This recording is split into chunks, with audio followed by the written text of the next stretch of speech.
Hey everybody, how's it going? I'm coming to you with another video, and this may end up being the first in a series of videos that I make where I go over acoustic guitars and some budget alternatives to the high-end and highly sought-after expensive instruments that are famous for a reason. So, the reason I'm doing this is because I'm on the acoustic guitar forums, the Facebook pages, I'm on YouTube, I'm all over the internet every day, and I love talking to people about guitars, and most of my energy is focused on acoustic. That's what I play, that's what I gig with, and that's what I write my songs on.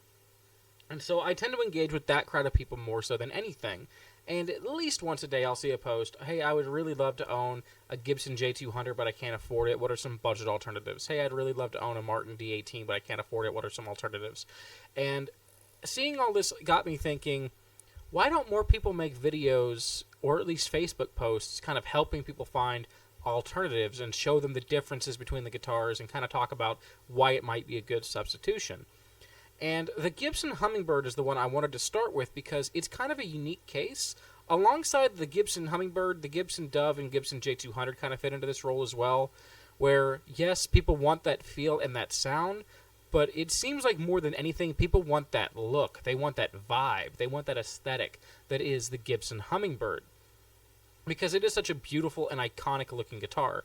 You know, with its ornate pickguard and its beautiful cherry sunburst finish, it's a guitar that everyone knows at a glance and everybody seems to love.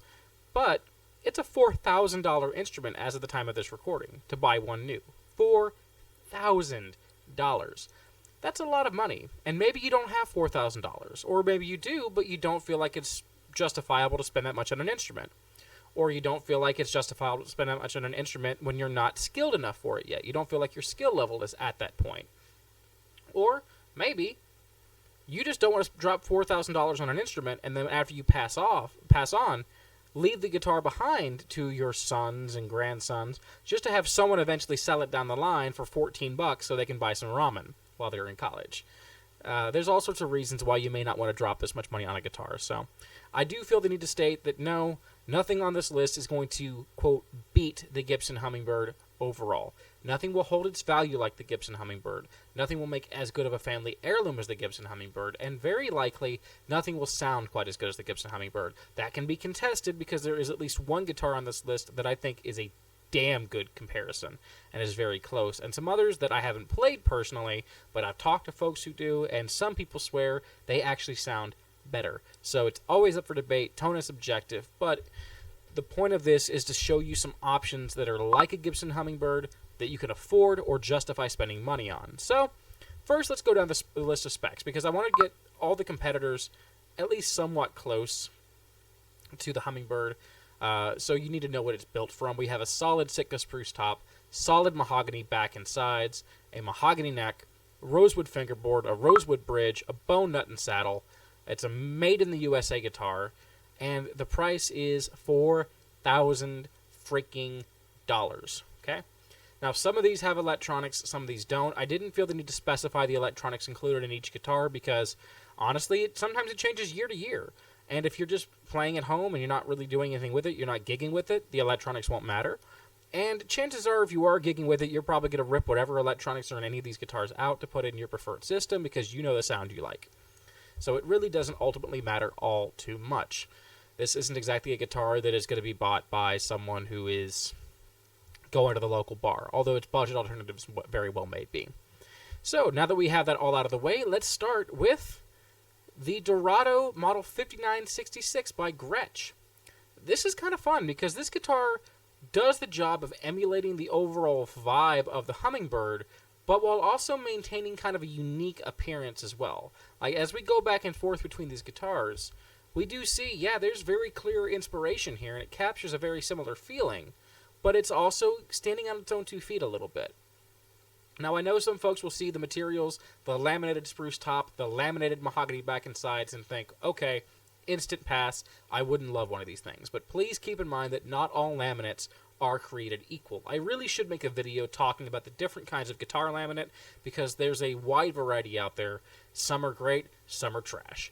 And the guitars that were made in Japan from the 60s through the 80s, the Japanese acoustic guitars, didn't typically use the same laminated system that we use in instruments today. If you were to go out and buy a $300 Washburn or a $300 Fender acoustic today, and it has laminated back and sides, if it says laminated mahogany, that means the innermost layer and outermost layer are mahogany. But the layers inside of that, all the in-between, could be whatever. They could be anything that the manufacturer decided to put in there. They could be pine, they could be sawdust, they could be HPL, they could be plastic, which is why a lot of people don't consider laminate guitars to be real wood. However, Japan, from the 60s through the 80s and even part of the way into the 90s, when they used laminate, they actually preferred to take two different pieces of the same wood and laminate them together. So what we have is a two-layer ply of the same species of wood, which a lot of people have taken to calling a semi-solid construction. So much like how Taylor will take 3 pieces of sapele or 3 pieces of rosewood and laminate them together for their back and sides on their more affordable guitars, Japan would take 2 pieces of the same wood and laminate them together. And so as a result, Japanese-made acoustics in this time period had a much better sound than other laminates, and that's why you often will find yourself more impressed with them, or even oftentimes wonder, is this guitar solid? And while I've never personally played a Dorado 5966, it's on the list because I've spoken to many people who own these guitars, and they love them. They play them, I watch videos of them, they sound great even through YouTube, and apparently they're just killer instruments at a very low price. And so I would be remiss if I didn't include them. So yeah, laminate spruce top, laminate mahogany back and sides. It's got a mahogany neck, rosewood fingerboard and bridge. We do have a plastic nut and saddle. The nut would be very easy to replace with bone. The saddle on this would be a little bit harder because you can see it's got this kind of metal-cased screw-down saddle that doesn't really lend itself to being replaced super easily. So yeah, not too many ways to improve the tone there. They are built in Japan, which Japanese guitars are renowned for a reason. Price point, when they come up for sale, typically between $200 and $350. And yeah, they're discontinued, but they come up pretty often, and they're such an affordable option that I would really recommend them. I mean, hell, I kind of want one. Next up, we have the Epiphone Hummingbird Artist, and this is the first licensed Hummingbird-style guitar on the list. And what I mean by that is Epiphone is owned by Gibson, so if you're looking for something that is a official replica of the Gibson Hummingbird, this is going to be your cheapest option. Now keep in mind that the laminate used on this will be that more modern laminate system, so it's not going to be as high a quality of wood, but you may not care about that. In fact, I'm willing to assume that the majority of people looking for a budget alternative probably won't. And so, yeah, laminate spruce top, they don't say what kind of spruce, laminate mahogany back and sides, mahogany neck, rosewood fingerboard and bridge, plastic nut and saddle. The nut and saddle on this would be very easy to replace with bone.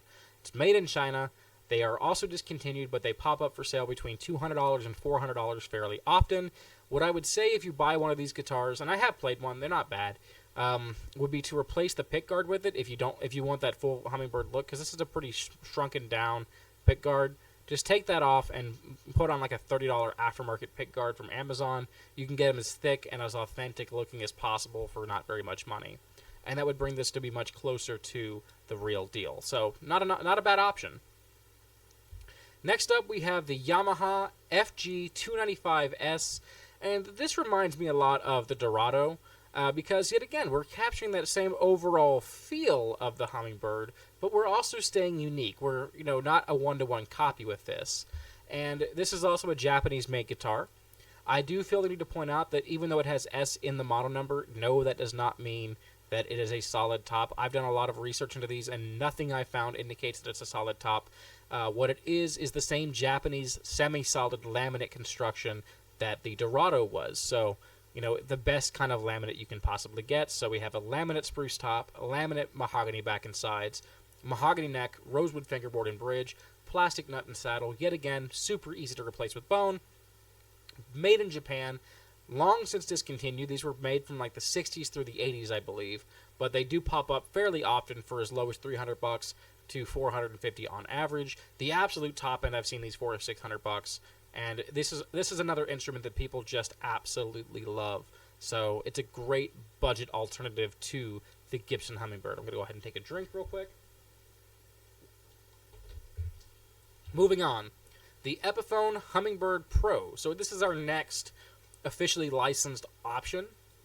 So Epiphone has a few different hummingbirds, and I'm going to cover them all here. These are actually really nice little guitars for what they are. I played a whole bunch of these throughout the years, even all the way back when they had a laminate spruce top. Nowadays they have a solid spruce top, which is a much better choice. These are actually really fine for the money. I don't have a problem with these. I like these, and I kind of want to buy another one of these to compare on video against my Inspired by Gibson Hummingbird to show you guys kind of what the differences are, since there's a lot of confusion. But these are good instruments. You know, we have a solid spruce top. Again, they don't specify what kind of spruce that it is.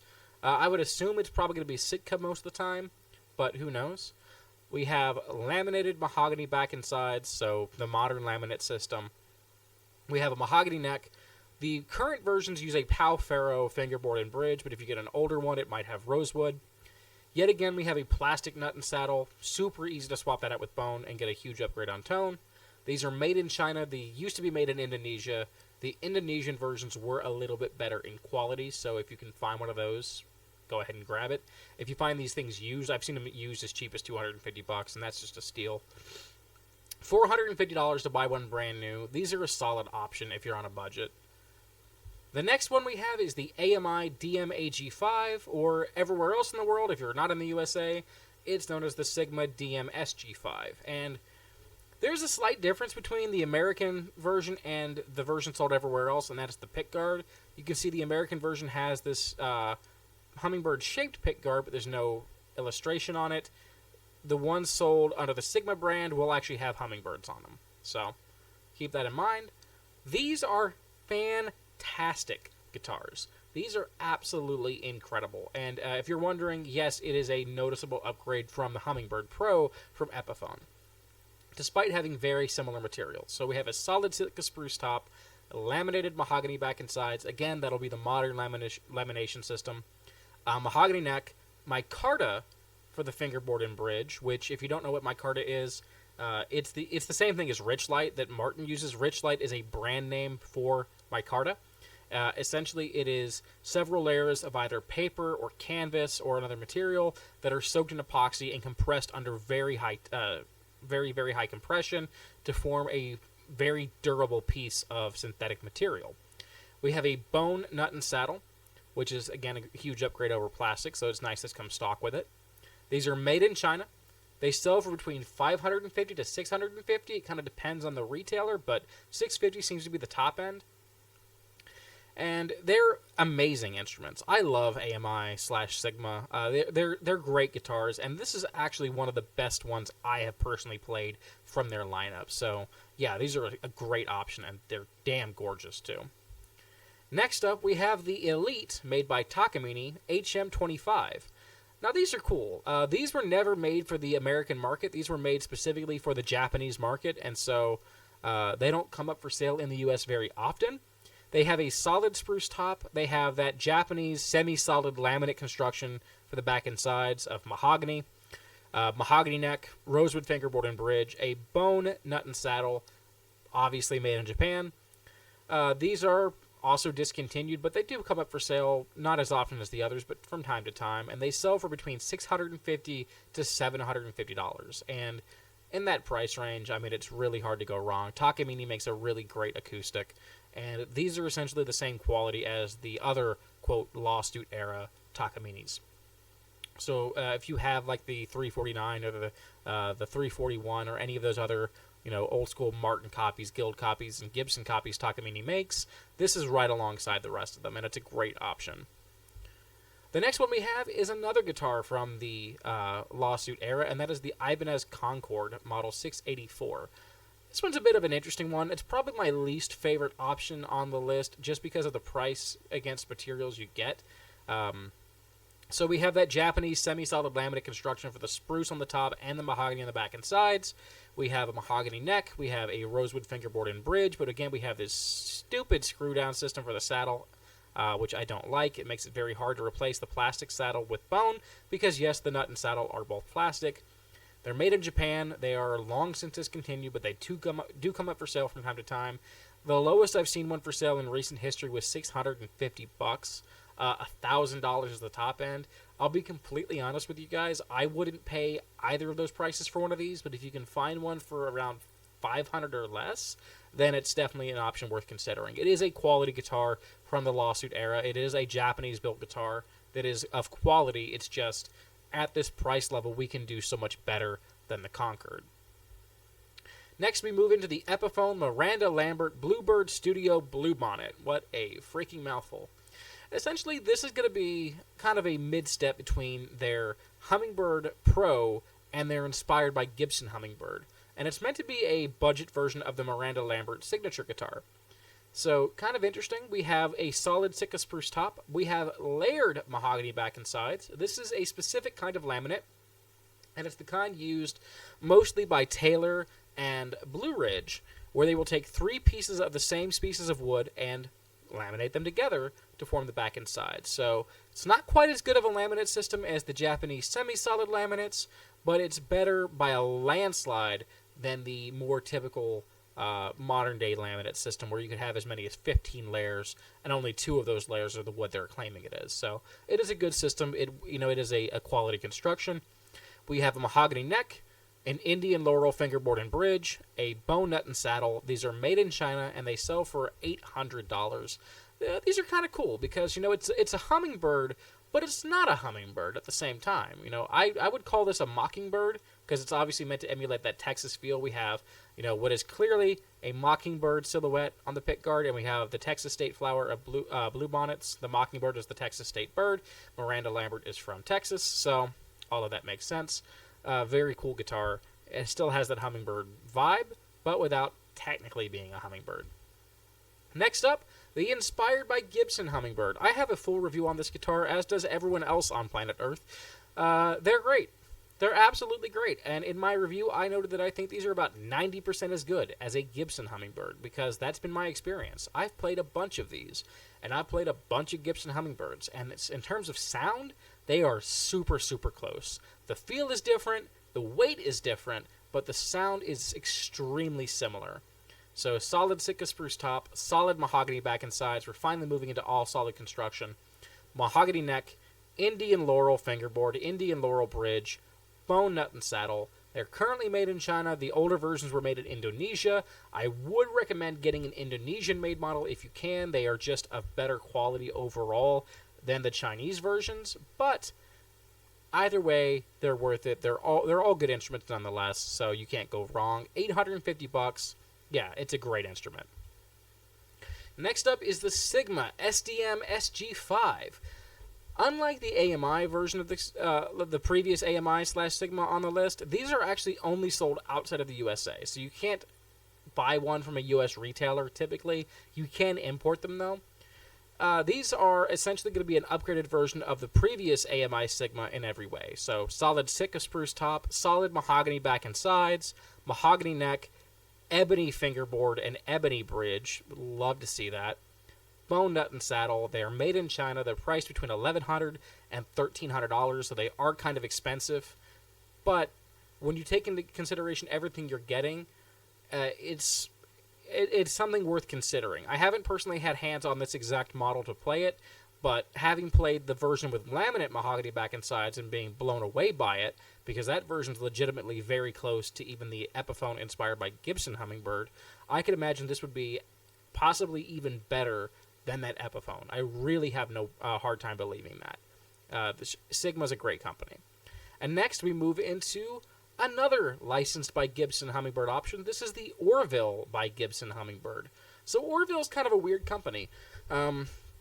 I believe they were founded or kind of contracted by Gibson in the late 80s to early 90s, something like that, because Gibson was sick and tired of Japanese companies like Ibanez and Takini and Gretch and several others making copies of their guitars for the Japanese market. And they said, well, you know what? We'll make our own Japanese guitars. And that's what they did. So we have a solid spruce top, solid mahogany back and sides, mahogany neck, rosewood fingerboard, rosewood bridge, plastic nut and saddle. Boo, replace that with bone. They're made in Japan. Their prices can vary. I've seen them as low as $1,200 and as high as $1,700. I've never played one of these things before. They do come up for sale pretty often. given that it is an official Gibson product with all solid wood, it feels like it's worth mentioning. I would love to get hands on one of these things and compare it to the Epiphone inspired by Gibson Hummingbird to see which is the best, budget version of the officially licensed Hummingbirds. But yeah, it's an option for you to consider if you want that Gibson name, because it does say Orville by Gibson on the headstock and stickers, so you will have a true Gibson to some degree, but you can't afford the full Hummingbird. Next up is another Sigma. This one's really, really cool. It's the DM SG6, and this is essentially an upgrade over the DM SG5 in most regards. So we replace the Sitka spruce with Adirondack spruce, which is just a glorious upgrade. Sitka and Adirondack, people can go back and forth, but generally speaking, Adirondack and Engelmann are considered better than Sitka. We have solid mahogany for the back and sides, mahogany neck. We've shifted to a rosewood fingerboard and bridge, which is more true to the actual Gibson Hummingbird, which is cool. Bone, nut, and saddle, they're made in China, and they typically sell for between $1,300 to $1,400. So, really cool option from Sigma, but I know a lot of people at this point wouldn't want to start paying this much money for a Chinese-made guitar. Personally, I have no problem where a guitar is made as long as it sounds good, but we do have some options made elsewhere at a higher price tag, like the Gibson Gbird. Yeah, first guitar that just says Gibson on the headstock that's on this list. And I'm going to be real with y'all. I've played one of these. I personally didn't like it, but I know some people that love them. I will say it is one of the furthest removed from the official Hummingbird out of all the officially licensed options on the list so far, because while we do still have a solid spruce top, it uses walnut for the back and sides, which has different tonal qualities to mahogany. We have a utile neck, which is a wood I didn't even know what it was until I Googled it. Striped ebony for the fingerboard, ebony for the bridge, tusk, nut, and saddle. These are made in the USA, $1,800. Again, I've personally played one of these before. I didn't like it. I've also played the G45. They're kind of generation line version of the J45. I don't really like these guitars. I'm not a fan of these guitars, but I know many people that are, and if you absolutely need to have something that says Gibson on the headstock, this is a way to get a Hummingbird, what's essentially a Hummingbird, for half the price, $1,800. It's an option. And what I believe is the final option on our list is the Gibson Hummingbird Studio. So I'm specifically showing the Studio Walnut version on this list. There is also a Studio Rosewood, but at that point, we're starting to get so close to the actual just Hummingbird that it didn't really feel like a Proxy at this point. Even this was kind of pushing it for me. So, solid Sitka spruce top, solid walnut back and sides, yet again, not really true to the tonal profile of the Gibson Hummingbird. Utile neck, whatever the hell that is. I haven't shown the striped ebony for the fingerboard and bridge here, but I think I got that wrong. I'm pretty sure this is rosewood for the fingerboard and bridge, so I apologize for that mistake.